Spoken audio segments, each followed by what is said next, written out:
नैसर्गिक शेतीवरील राष्ट्रीय अभियानास मंजुरी केंद्रीय मंत्रिमंडळाने मान्यता दिली आहे। याकरिता 2481 कोटी खर्च येणार असून सर्वांना सुरक्षित आणि पौष्टिक अन्न मिळावे यासाठी नैसर्गिक शेतीच्या पद्धतींना प्रोत्साहन देणं हेच या अभियानाचं उद्दिष्ट आहे।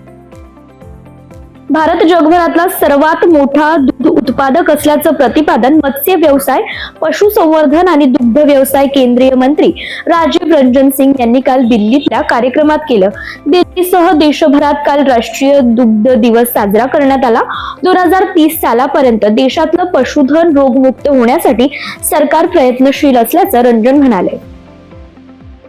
खानदेशात सातपुड्यातील आंबा बागा यंदा मुबलक किंवा चांगल्या पावसामुळे बहरतील अशी अपेक्षा आहे। सातपुड्यात आंबा बागा अधिक आहेत। गेल्या वेळेस नैसर्गिक समस्या व ढगाळ वातावरणामुळे बागा संकटात आल्या होत्या। पिकातील मोहर गळून पडत होता, यामुळे पुढे उत्पादन कमी आलं। यंदा मात्र वातावरण अधिकाधिक दिवस निर्भय असावं, गारठाही राहावा असं शेतकऱ्यांची अपेक्षा आहे। श्री क्षेत्र चौडाळा येथील श्री रेणुका देवी शरद सहकारी साखर कारखान्याच्या 2024 आणि 25च्या नव्या गळीत हंगामाचा मोळी टाकून शुभारंभ करण्यात आला।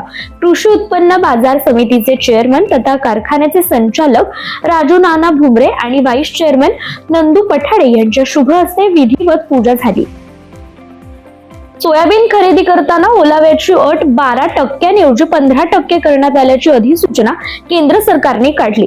अधिसूचना काढून आता 10 दिवस झालेत, मात्र अजूनही 15% ओलावा असलेले शेतकऱ्यांचे सोयाबीन खरेदी केले जात नाहीत, कारण खरेदी केंद्रांना तसे पत्र मिळाले नाही। त्यामुळे आजही 12% अटीनुसार सोयाबीनची खरेदी सुरू आहे।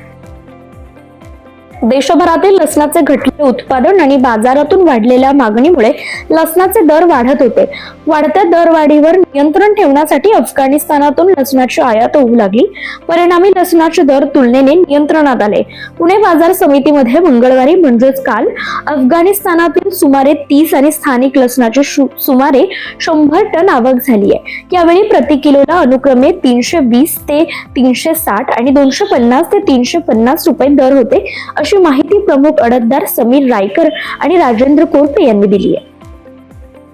जालना कृषी उत्पन्न बाजार समितीत रेशीम कोष खरेदी केंद्र कार्यरत असून या ठिकाणी रेशीम कोषाची आवक होण्यास सुरुवात झाली आहे। सध्या तब्बल 6 क्विंटल रेशीम कोष विक्रीसाठी आले होते। या रेशीम कोषाला कमाल 55,500 रुपये तर किमान सरासरी दर 44,000 रुपयांपर्यंत स्थिर होते। निवडणुकीच्या निकालानंतर वेगवेगळ्या प्रकारचा शेतमाल आता कृषी उत्पन्न बाजार समितीत दाखल होतोय।